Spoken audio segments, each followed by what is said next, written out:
to use Canva Magic Media. Hi everybody, in this video I'll be showing you the procedure on how can you use Canva Magic Media.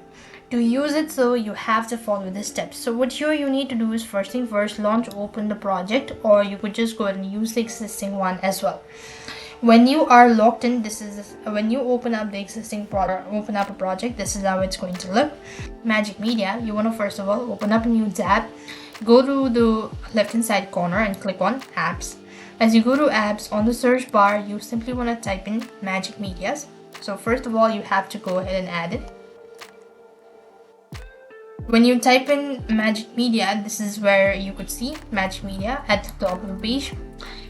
You want to click that out. In my case, I've already enabled, and you could see generate image. You have to first of all enable this, and as you do it, so you could go ahead and type in the word that you would like to create, or else you could also go ahead and look for styles and all that. You could go and customize it, and that way you'll be able to use Magic Media.